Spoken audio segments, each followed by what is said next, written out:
People have come from all over the country to be with us this evening. Thank you for making the journey, and it's really an honor for us at Telfed to welcome you here.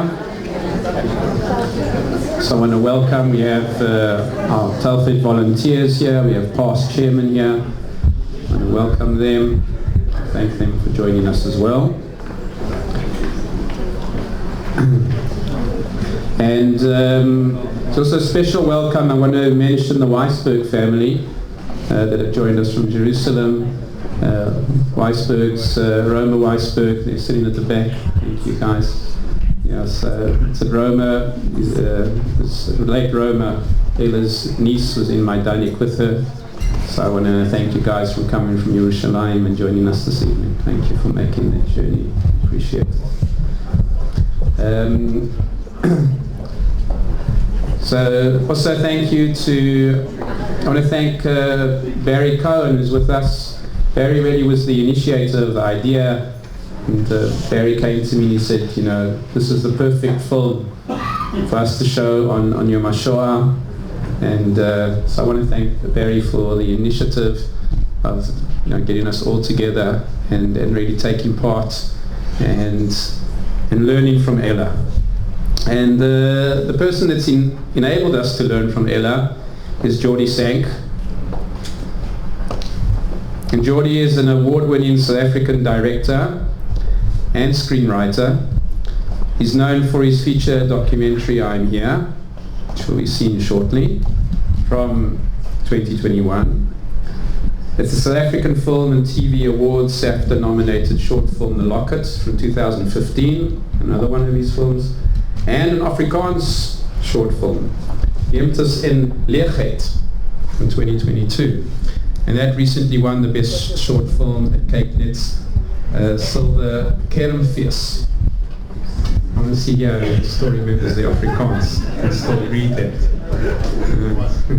Wie kan die taal praat hier? Okay. He gravitates towards intimate human stories and social impact narratives, winning Best Director at both the Africa Human Rights Film Festival and at the Josie Film Festival in 2021. I Am Here, the film I Am Here, won Best South African Documentary, which means that it also qualified for going towards the Oscars, and was the Audience Choice Film at the Durban International Film Festival in 2021, among many other international awards it received. So we really are honored to host Jordi Sank, the director of the film, with us tonight, and I'd like to call Jordi up to come and introduce the film. Bakasha, Jordi Sank.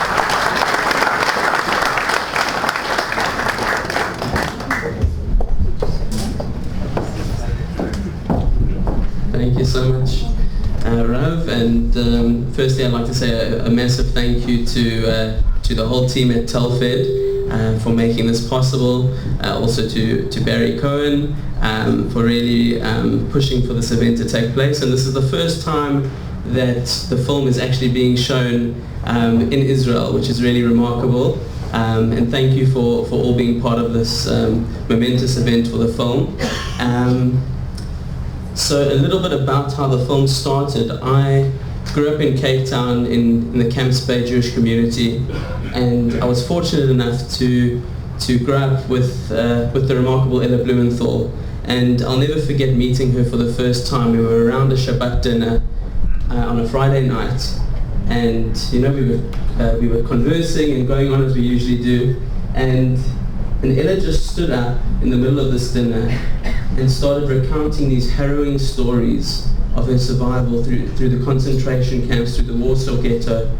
And we were all taken aback. We didn't expect this on a Friday night dinner, and it's almost like someone flipped a switch, because a few moments later she was dancing, she was singing, she was playing with the children, and she was really the life of the party. There was no one in the room with more energy than Ella Blumenthal in that room. And from a young age, that really just captivated me. How could this person who's been through sort of living hell and so much darkness be the light to everyone else in this room. And that was the start of a very long relationship that I've had with Ella, because I thought from a young age I need to just be around this woman to learn from her, and that ultimately culminated in the making of this film. So what I really tried to do in this film is capture her unique, boundless energy, her zest for life, and there's so many messages in the film that I think all of us can take in and inculcate into our own lives. So I really hope you enjoyed the film, and thank you so much to all the organizers for having me and for hosting this Israeli premiere. Thank you.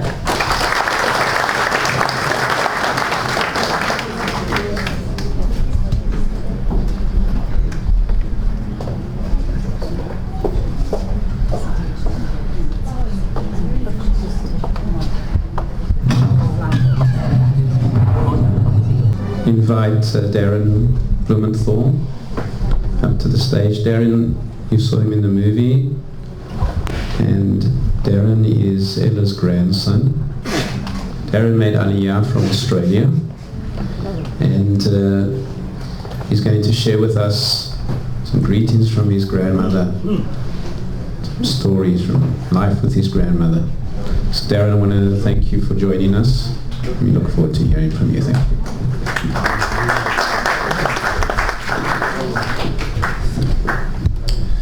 Thanks very much. It's been a long evening, so I'll keep this brief. Shalom Kulam. I'm Darren Blumenthal, Ella Blumenthal's grandson, currently living in Tel Aviv. On behalf of my grandmother, who is a few months away from 101, I'm honoured that so many of you attended the screening tonight. As a young child in South Africa, I remember asking my grandmother Ella what the scar on her arm was and how it got there. She would either respond that it was an accident, or I should ask one day when I'm older, and she'll tell me. I would ask again when I was older, and she would say another time. It took Ella many years to be able to open up and talk about her horrific experiences. Ella has had a powerful influence on me and those around me. She has taught me the importance of perseverance, no matter how seemingly impossible the objective. If Ella wants something, she does not rest until she gets it. She has tremendous mental strength and willpower, and is always optimistic about what the future holds. When most people encounter a difficulty in life, they say, "Why me?" When Ella encounters a difficulty, she says, "Try me." Her zest for life is unparalleled. As you saw in the movie, as she opens her eyes in the morning, she always opens her windows wide. I am delighted to be here today at the screening of I Am Here. While Ella is now 100, and may she live till 120, she will not always be here to be able to tell her story. Geordie has done a most unbelievable job in not only documenting her story, but also bringing out her tremendous character and her zest for life that has enabled her to be an inspiration to so many. I'm now based in Tel Aviv, and I feel it's fitting to be here as Israel, like Ella, has overcome tremendous adversity to not only survive, but thrive against overwhelming odds. Ella met her husband and was married in Tel Aviv. Me not yet, but I feel very much at home here. I recognize many of you in the audience, and for those wondering, my father is Alvin Blumenthal, who is now based in Sydney, Australia. Thanks to Telfed and to Geordie for sponsoring the screening, and I'll be hanging around after if anyone has any questions.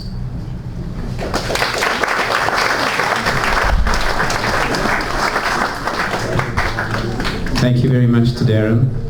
And when we started this evening, I welcomed the Weisberg family, and we We heard about Roma in the film, and I'd like to call up Zahavit, Roma's daughter.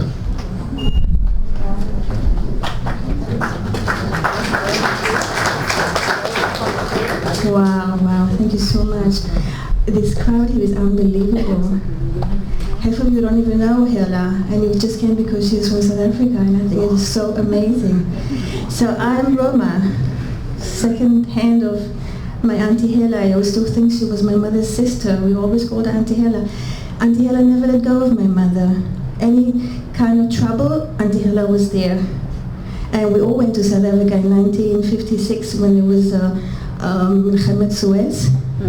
They were afraid another war is coming and my mother is going to be there and Hela is going to be in South Africa. She took us all to South Africa. We were 3 of us, 3 kids, and my father went to the army, and we went to South Africa. I was 3 years old. I don't have to tell you all the experience I went through, but Hela was always there for us. She sent us clothes to Israel, she sent us food, she sent us money, she never let go of my mother. And I want you to know that I wouldn't be here and my kids wouldn't be here and all this beautiful family that you see me wouldn't have been here because Hela did not let go of my mother. She pushed her. My mother had enough. She didn't want to go through it anymore. She was 4 or 5 years younger than my Auntie Hela, and she just didn't have the strength to do it.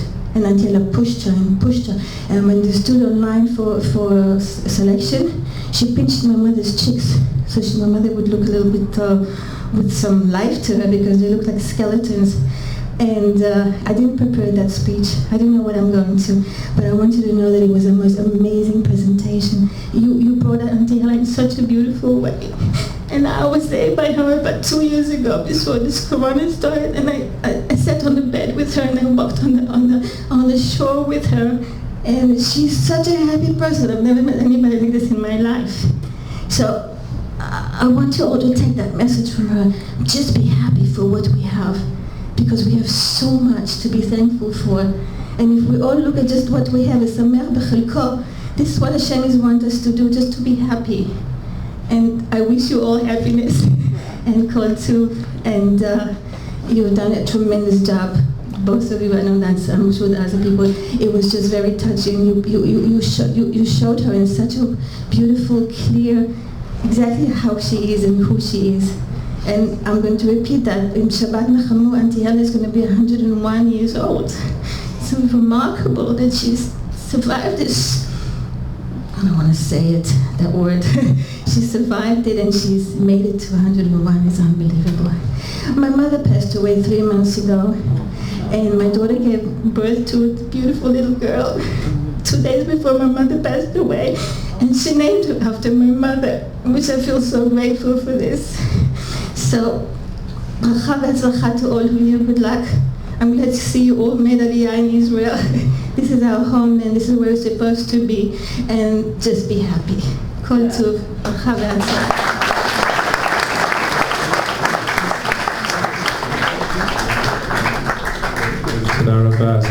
We appreciate you sharing your thoughts with us. And I'd now like to call up Jordi. Thanks to him, we were able to see this amazing work it's really touched our hearts. And Jordi's going to be taking questions from the audience. So if you'd like to ask Jordi a question, please just raise your hand and I'll call on you. To ask your question, please stand up so we can hear you. And I'll repeat the question then so everyone can hear it, and then I'll hand over to Jordi to answer. So we open up now for questions. Who would like to ask any questions? I just want to say... yes, from the Weisberg family, yeah. So my grandmother, she wrote a book. It's called Here There's No Why. And it was interesting that the name of the documentary was Here I Am. Yeah. So, Here There's No Why.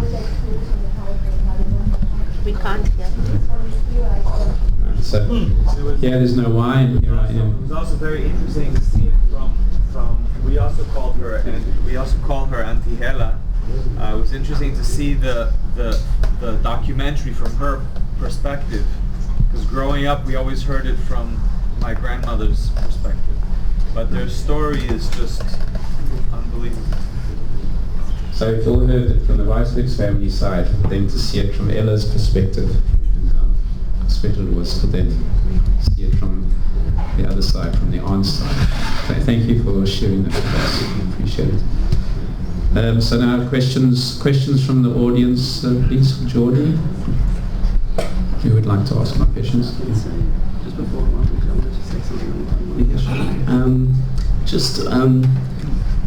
firstly, it's so lovely to meet members from Roma's family. I've only ever spoken to Ram in the US over the phone, so it's lovely to be able to be here and to speak to you and see you in person. But I just wanted to add a little note onto why we decided to call the film I Am Here. And it's because of something that Ella, when we were filming her and we spent exclusive time with her, she would say all the time, whenever she needed to muster up strength and she would pick herself up from a chair and need to get up or do something a bit strenuous, she would say Baruch Hashem ani po, which in English is thank God I am here.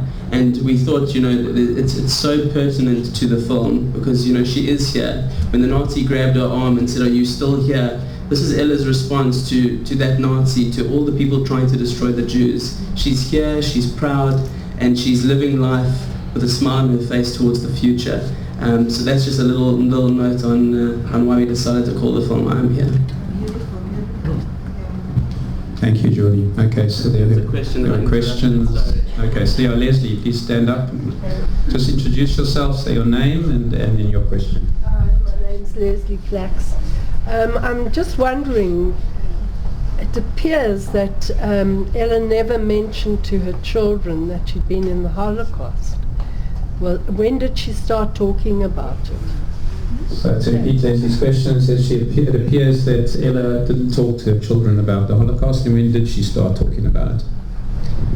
So I think it really started to happen when her children were a bit older and kept sort of asking her questions.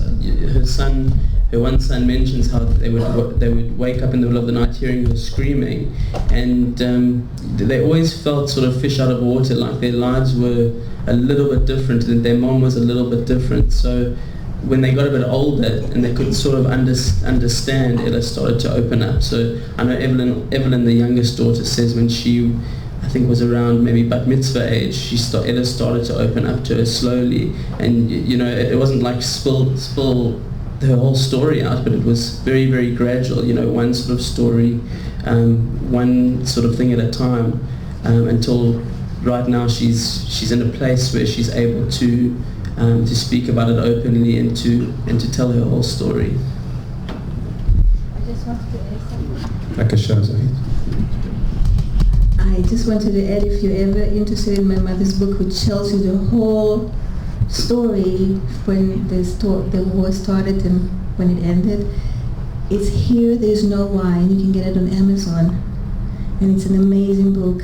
And one of my neighbors read it, and she was in Auschwitz and she was in Red, and she said she has never read such a descriptive book, that it takes you right into those places and you feel the pain and you feel the sorrow and you feel everything in that book, which is amazing. So if you want to continue on this trip here, you can go get that book from Amazon. Tzlacha. Thank you. Thanks. The name of the book? Here There's No Why. Here There's No Why. Here There Is No Why. Rachel Goff.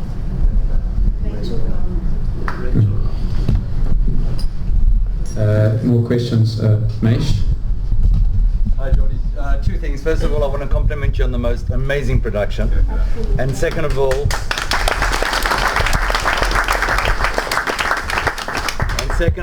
thank you for letting us experience it here this evening and for bringing it here. Thank you. Thanks. Thank you, Mesh.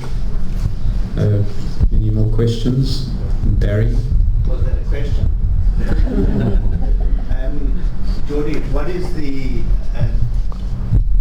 have you learned from her, the most powerful thing that she's, her character traits or something that she's taken? So Barry asked, what did Jordy learn from Ella? What character traits? What did he take away from his encounter with Ella?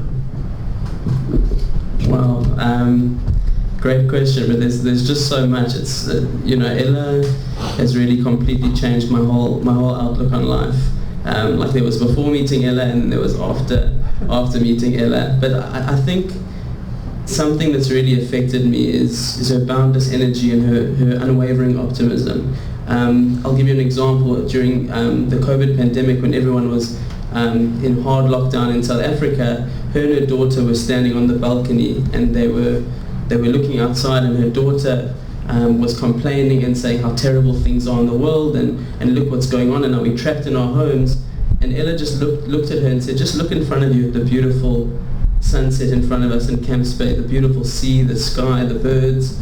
And it's two people looking at the same thing, but with completely different perspectives. And I know in my own life, whenever my wife and I, we go through a challenge or a hardship, we always look at each other and we say, what would Ella do, or how would she look at it in this situation? So I think of the many, many incredible lessons that Ella has taught me, I think that's probably the one that's really changed my life the most.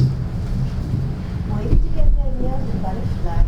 I know there's something to it, I just don't know what it is to it. I was going to ask. So yeah, the question was, where did you get the idea of the butterfly? That's from Zavit.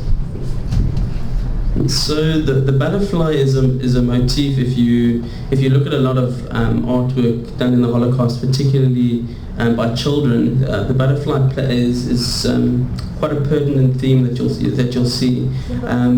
Yes, and the reason that we went with the butterfly, as you're saying, is a butterfly can represent many things, and I love actually hearing when people watch the film and what they sort of took out of the butterfly, because it can mean freedom. It can be a symbol of the Jewish people trying to be stomped by the Nazis, but then at the very end being reborn and flourishing. So there's really, really many, her zest for life. That could also be the butterfly. So there's many, many sort of interpretations that we decided to put in the butterfly, which we thought was a very nice physical way of just bringing that optimism that Ella has to life and to the screen.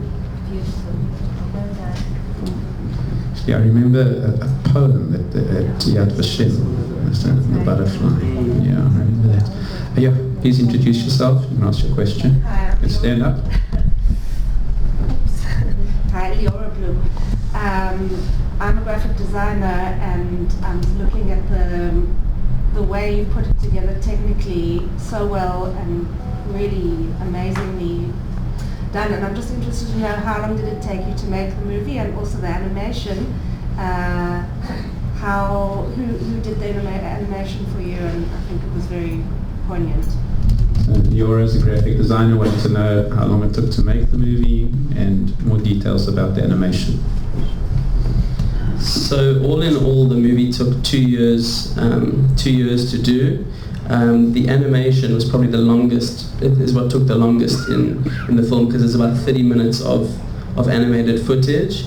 And the animation actually came about in a very interesting way. We didn't plan for there to be animation, but we just felt, when we experimented with some of the stock footage, Ella tells her story so vividly and with such emotion that you actually feel like you're there with her. So putting the stock black and white stock footage, which is very sort of distant, it didn't work for us. So we started to experiment with animation, and we thought it was just a lovely way of bringing an audience on a journey with her. You're alongside her, you're seeing what she's seeing, and you're going through every single emotion that she's going through. So that's why we went on and sort of stumbled upon animation. And did you do it with the South African team? So we did it, yes. The team we found an animator to work with in Cape Town, a non-Jewish animator called Greg Backer, whose work we really loved. And he did most of the work. He did about 80% of the work. And then towards the end of production, we brought in a background artist to do the backgrounds and composite and do the color. So it's a team of about 4 or 5 animators all in all. Brilliant.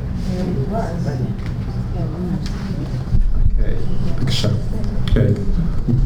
Stand up and introduce yourself and ask your question. I think it's Carl Evans from the UK, from Leeds. I feel a fraud being here because everybody else is South African, I think. Can you make a big enough donation to Telfed? So we love you, Carl. Thank you, Doron. I'm absolutely blown by this. I think it's absolutely fantastic. We've all seen Holocaust films, and they come out of our ears and our eyes, and often are fed up of the way that they're all repetitive. This is so innovative and so different. I feel it's a privilege to be here and to see it, and also hear the story. How far can you go with this?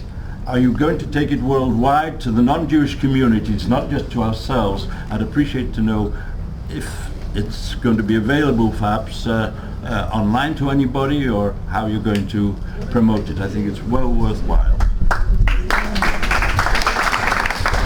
So Carl asked how far Geordie's going to take the movie internationally, and the impact also on non-Jewish audiences. So the most success we've had so far with the film has been in the US, where at the beginning of March it premiered in over 80 cinemas across the US. And it will be going, I know in the US it will be going to different streaming platforms. And yeah, at the moment we're busy expanding. We're looking for different distributors, UK and the rest of the world, all the other territories. Israel has actually been probably the most difficult territory to actually engage in. Because I think also once someone in Israel hears the word Holocaust, you know, they put you into you know, a box. And just one more thing on I know you were speaking about the influence on a non-Jewish audience. In South Africa, I know we've been engaging with a lot of non-Jewish schools, and it's actually remarkable to see how much they pick up from the film. A lot more, the non-Jewish audience actually picks up sometimes a lot more than the Jewish audience does. And we've had kids who've kept us at the Holocaust Center for hours just speaking to us about Ella's story, the film, and asking the most incredible questions. And in South Africa also, the film played at the Durban International Film Festival, which at times is not often the most Jewish-friendly or Israel-friendly festival. And we won Best South African Film at the festival. We won the Audience Choice Award at the festival, and you know, we were blown away by how the non-Jewish South African audience was responding to Ella and her message. And I think it just goes to show it's Ella's character. It's not just the animation. There are many components, but Ella's character is just, it's able to inspire so many, and so many people from different backgrounds, religions are able to relate because Ella's just, her zest for life is just infectious, and I think the world could really use a lot more of Ella's energy right now. So, Geordie, from a young age you've been passionate about film, and it's been something that you've always dreamed to do.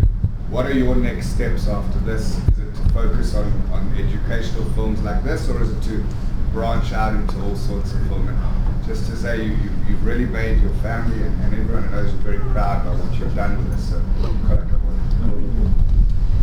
okay, so Saul asked Geordie what's his next steps after this amazing movie. So, you know, I feel very privileged to have met Ella and to have been a part of this this project. Really, my comfort zone when it comes to filmmaking is really in more narrative. You know, write a script, shoot the script. You know, Ella can actually sometimes be quite unpredictable. So working with her was extremely interesting. But yeah, I think my passion is really in narrative film, and recently, earlier on at the beginning in the introduction, the rabbi mentioned that I had a film that premiered completely different. Who would think a Jewish boy that got a B for Afrikaans is making Afrikaans films? But the film also did so well in this Cakenet festival that I'm actually considering pitching another Afrikaans film to Cakenet, because it's actually an incredible industry to actually be in. But the overall goal is to be able to tell narrative feature films, and to take them across the world, and to, just like Ella's done, I think storytelling, it's the most powerful, one of the most powerful forms of sending through important messages that the world needs to hear, and for really affecting change and inspiring people. So I also feel privileged to be in the industry. Telfed nu al jaar pitchel fatje goed en trek Ferreira naar Israel toe. Help us with that, Jordi. Please stand up, introduce yourself. Cool. My suggestion is, first of all, quite cover what you put together. My suggestion is it's a shame that a film like this should not be seen by the Israeli public. And I would suggest you guys should consider having it with Hebrew subtitles. Because I think it's a big shame that the Israeli public would not be chasuf to it. A suggestion to add Hebrew subtitles to the movie. What do you think about that? We're working on it. I am meeting with someone tomorrow morning in Jerusalem who is a distributor of films in Israel.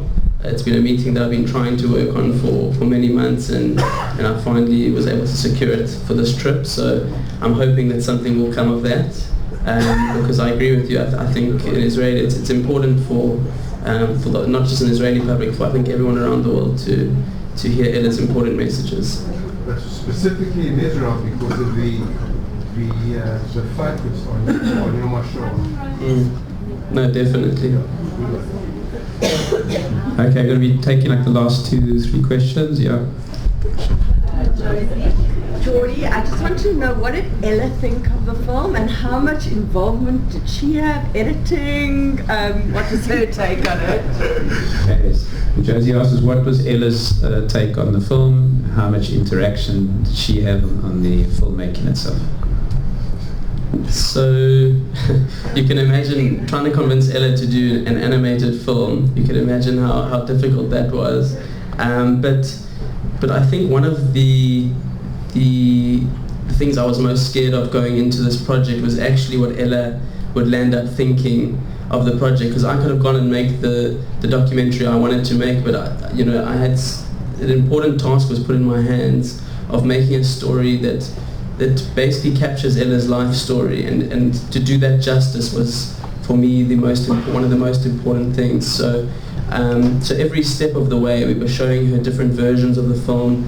With the animation, we showed her a very early test scene of the Warsaw Ghetto on fire, and once she saw that, she understood the full potential and power that the animation has to bring the audience into her world and to understand what she went through.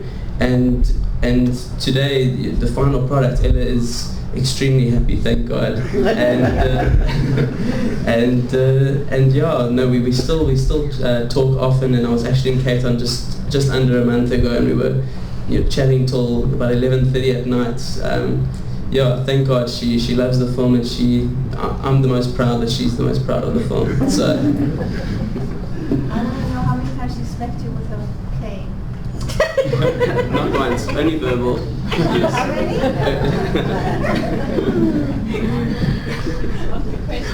Okay. There was, I said we'd take just a few more questions. Okay, yeah. Dr. Shaviz, introduce yourself. Jordi, my name's Dean Cohen. Firstly, I wanted to say kol hakavod for an incredible production. I too am a graphic designer. The animation blew me away in its simplicity, but it made it so visceral. It was such a powerful depiction. As you say, so much has numbed us from seeing the show reels over and over again. The question's not about that, and it's not the most important question. But I was in Johannesburg before we left when the whole story about this raging lunatic of a woman who came out denying the Holocaust. And had you had any feedback from her after the movie, in response to the movie? Just out of interest, has there been any? Because I think it's an important, it might be a sideshow, and you don't want to give it too much airtime. But it's, I think it's a valid question to ask you. Overall, how people want to respond. She's such a focal point as well. So the reaction of Holocaust denial to the movie. So, with regards to the influence that you're talking about, that was mentioned at the beginning of the film, that Ella penned an open letter to.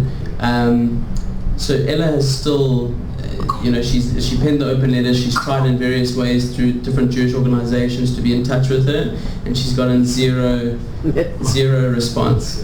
But Ella, I do know that Ella is, and in interviews that I've been in with Ella, she has said that she's still hopeful that one day she'll be able to sit down and have a cup of tea with this woman and to be able to engage.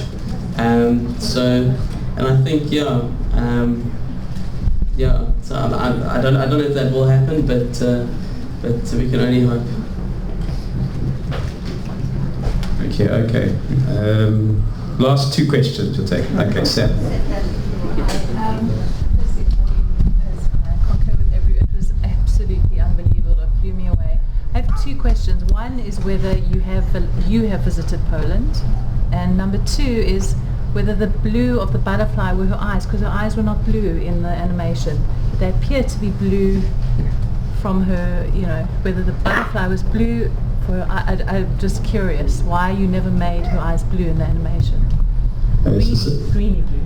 So Sam asked about whether Geordie has been to Poland himself, and why the colour blue for the butterfly, considering the colour of Ella's eyes. Right. And in the animation, Ella's eyes are not blue. So with regards to Poland, I have been to Poland before. I was lucky enough on a gap year program that I did in Israel to have a Poland component on it.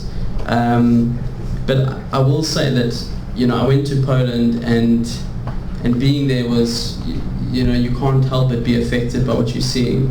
But afterwards, it took a few weeks, and then it sort of faded away for me. And growing up as well, going to a Jewish day school, reading about the Holocaust, it never really resonated with me until meeting Ella. And I think that her story, the way that she tells her story, and the way that it's presented in the movie is so important, because you can't help but empathize with her. She's such a lovable character, and she has such a zest for life that audiences, no matter what background, and particularly young Jewish audiences, which I think it's so important that with Holocaust survivors perishing every year, it's so important that these stories are communicated in an engaging and dynamic way to a young audience who are going to be passed the baton of Holocaust remembrance going forward. With regards to Ella's eyes, I haven't looked deeply and longingly into her eyes recently, so I will have to take another look. But I don't know if her family can confirm. They're more green than they are blue. It could be the way that our capture actually that our camera actually captured it. But I do believe they also are a bit more green. Okay, so this will be like the last question. You had last question. Yeah. Please stand up, introduce yourself. I am Sarah Lieberman. I am the great niece of Ella. And I just have a comment. Like, I really loved how you drew certain parallels in the film, like when she was dancing with her father and then dancing with her husband, and you see how she was able to heal some of the broken parts inside of her, and I just thought that was really beautiful and touching.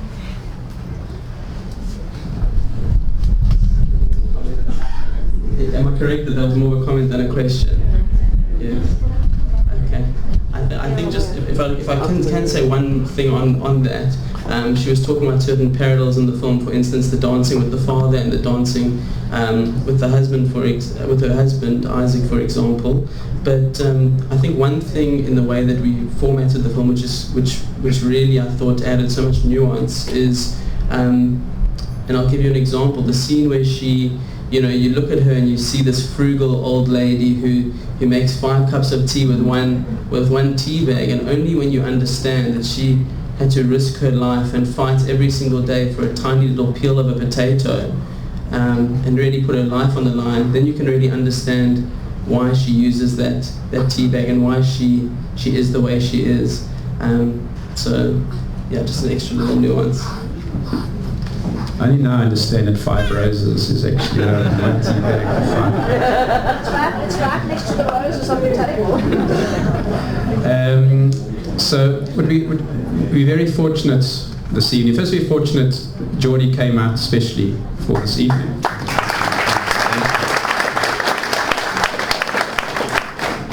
We're also fortunate that Ella sent us a 2-minute clip, especially for Yom HaShoah for today. So what we're going to do is we're going to show that 2-minute clip, and thereafter we're all going to stand for Hatikva, and that's how we'll end the evening. Geordie's here also afterwards if anyone wants to engage with him, any personal questions. And I really want to thank you all for joining us, and myself on behalf of Telfed. As I said, I also wanted to I want to mention the presence. We have our 2 past chairmen. We have Mesh Isaacson, we have Batia Schmuttler, we have our current deputy chairman, Shirley Cohen. So I want to thank you also for your presence this evening, and each one of you. You promised. Yes, I have. We haven't finished yet. You're right. But thank you for reminding me. I did say I hoped I'd remember. I'll say it now in case I forget. So after Hatikva, you can turn on your phones, right? I'm reminding you. Promised. Yes, you're right. Thank you. And I think that for all of us, we've all gone through a transformation by being here this evening, and we're all taking away something special. Each one of us, we really learned something from this evening. I want to thank the Weisberg family coming from Yerushalayim. Also, your presence has added a lot. Thank you for your personal addition as well. So we're going to show the 2-minute message now from Ella. I want to also thank Darren once again for your words. 2-minute message from Ella and Hatikva, and have a safe journey home. So to us. Please stay seated.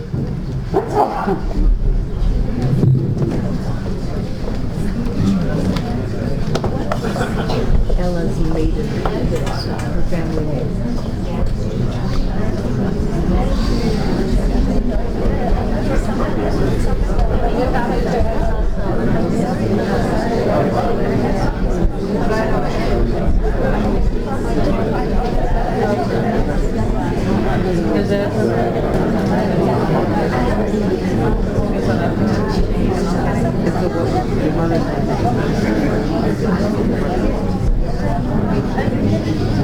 Hi everyone. I'm so grateful that Jody has made this movie about my life story, and I'm happy that all of you have had the opportunity to view it. As you can see, I have purposefully focused on the positive and have refused to allow my traumatic past to define my future. What sustained me throughout my life was my faith in God and the strong will of survival, hoping that I would be able to tell the world what has happened to me, and God has granted me my wish. My message to everyone, but especially the youth, is this: focus on what unites us rather than what divides us. When you take the time to really understand each other, no matter what ethnic or religious background, you will realize that we have far more in common than you think. Prejudice and bigotry only fuels hatred, and what happened to me can easily happen again if hatred is allowed to flourish. I am passing this baton of love and mutual respect to you, the youth. Without your active involvement, evil again and will triumph again. This is something that you and you alone can achieve if you take my message to heart. I am now 100 years old, and my wish to you is to remember what happened to me and to do everything in your power to make sure that it never, never happens again.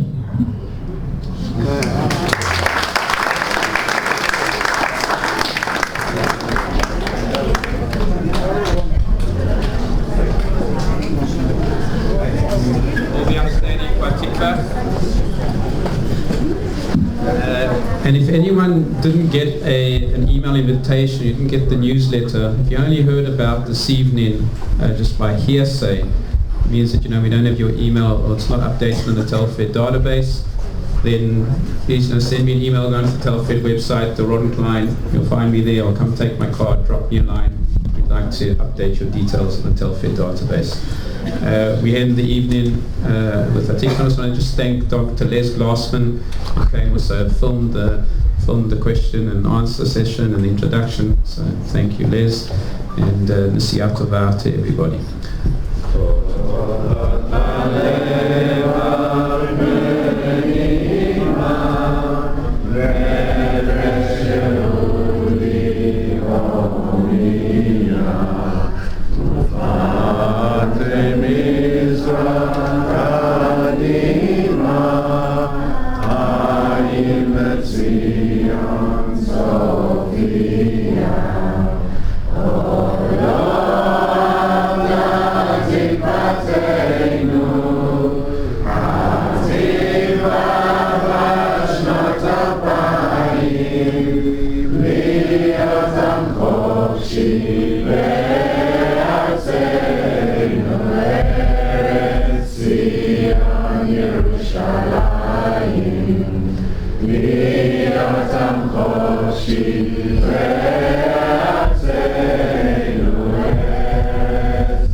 Years ago, we went with my grandmother, we went to the 75th year liberation of Auschwitz. And she invited the entire family. There was about 45 of us, from children, grandchildren, great-grandchildren. Who had the youngest? You or she also had the youngest great-grandson at the time, who was 2 months old? 2.5 months old, that came with us, and we went with our Savta, to Auschwitz, and Darren was with Hela on FaceTime, and they were both together in Auschwitz again, and it was incredible because we were with our grandmother, he was with his grandmother, and we were carrying her in a wheelchair because it was snow on the ground, and she had a flag and singing Am Yisrael Chai. And it was January 15th. It was freezing. It was freezing cold, and all I was thinking was, how did they survive? It's like and we were wearing coats and hats and blankets and everything, and it was something unbelievable. Great, thank you. Wow, it's amazing. What a special family. Huh? Thanks so much. Thank you. Amazing. Thank you so much. Thanks to you, we're all here. Yes, really. That's like nice. Do you know how it happened? Oh, really? I only found out a few days ago. So her daughter is... I told your dad. I sent a message to your dad. What did he say? I don't know why it took so long to get around the family. Yeah, it's just like... Hi, I'm Leah Weisberg. And I'm Tamir Weisberg. I'm Sarah Lieberman. And this is Ruchama Rachel. Named after Roma. This is her 45th great-granddaughter. She was named a day after Savta was buried, so Savta didn't go a day on this world without a name. The torch was right away passed onto her. Yeah. Got big shoes to fill. Savta was obsessed with life. She had such a strong zest for life, just like Doda Hela. So I feel like it's very fitting that her name was passed on immediately. Yeah, it was incredible. Every time she saw any child, her most passionate thing would be to feed them. When I went to the States to go visit her a few years ago, I took my son with me, and she sat down and she just kept stuffing his mouth and he didn't understand what was going on. And I said, you know, this is what makes Safta happy. You can't even say no to her, you just have to... Can I ask, what is your memories of Ella and your Gran? They were like... Remember that they used to sleep together? They slept together. There was not a waking moment that they were not together. Whenever they would come visit, they either holding hands or completing each other's sentences. Talked in Polish. Yeah, they would speak in Polish and non-stop. I remember like on Chagim, when she was with us together, they would reminisce on Yiddish songs from their home, and they would sing together. Do you remember that one? There's a favorite one. Something like this.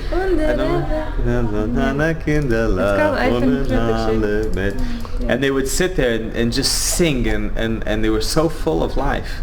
It was always very incredible to see how someone has gone through such atrocities to be able to smile and to be able to create, you know, several more generations. It's just unbelievable. Now, I also want to just share that 2 years ago we were in Auschwitz. We went for the 75-year liberation with my grandmother, and she invited all of the children and grandchildren, whoever wanted to come, had a ticket to come to Poland. And we came from all over the world. Darren was there as well, Ella's grandson. And when we went to Auschwitz, there was 45 of us all together. And when we went to Auschwitz, she was in a wheelchair because it was January and there was snow and ice on the ground, and we were carrying her in a wheelchair. She had an Israeli flag, and she was waving it, singing Am Yisrael Chai. And she said, "This is my biggest revenge." And when we were in the bunkers, in the barracks, she was with Hela. Yeah, Ella was on the phone. She was on the phone on FaceTime with Darren, and they're both giving us an explanation of what happened there. So it was really... Every time also a grandchild was born, she would say, "This is the biggest revenge." Wow. Yes, every grandchild, great grandchild that was born, she was always the first one to call, wish a Mazal Tov, and you know, you had to tell Safta first that she had another great grandchild. Really, it's amazing how they really appreciate every moment in life, and they were just happy. Every occasion, Sarah's wedding, Safta was already much older. Yeah. She didn't care. She's like, when's the wedding? She didn't want to miss it. She came that morning. She came for 48 hours. Flew from New York for the wedding. How old was she? 93-year-old woman. Came for a wedding and flew back to New York. She wouldn't miss a happy moment. Yeah. And what do you think of the movie that we just saw? The movie was very well put together. I think it was it's fascinating to hear my grandmother's story through, you know, the eyes that were right next to her the whole time. You know, that we never heard that side.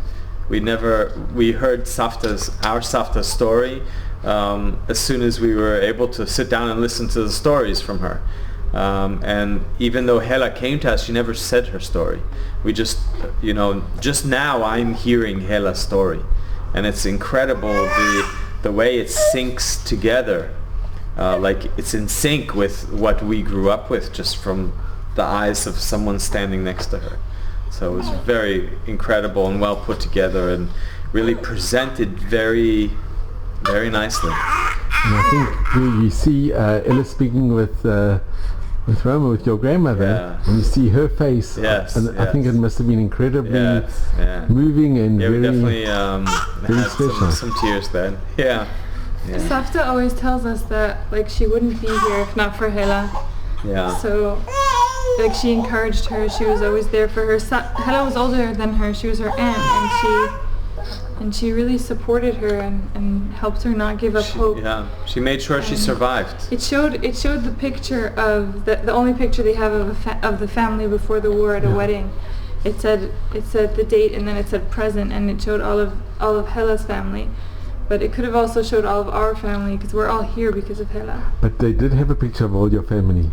And Yeah, she mentioned in Safta's thing. Sure. Yeah, we're all here because of Hela. Yeah, there's a picture, and she's such a large and amazing. Thing, yeah. So that was also a couple years ago that Safta was here in Israel for Pesach, and she invited us all to a hotel to celebrate Pesach with her. Also, that picture is very rare. There aren't any pictures of this from the ghetto. Yeah. It's amazing that how did the picture survive? So that's an interesting story. My grandmother's father, he ran away. And he was here. Nobody believed him. That's Hela's brother. Yeah. Hela's brother ran away. Nobody believed him. That's what she talks about in the beginning when she says, oh, he's just a dreamer. He was a told writer. Everyone, he was this is going to happen, and nobody believed. He took his younger brother. He took his younger brother out of yeshiva, and something like that. So he got that picture. His wife had sent him that picture, so it's a very rare picture. Yeah. Wow, it's amazing. Well, thank you so much. Thank you. It's been an incredible evening. Yes, thank you. From two very incredible ladies. Yeah.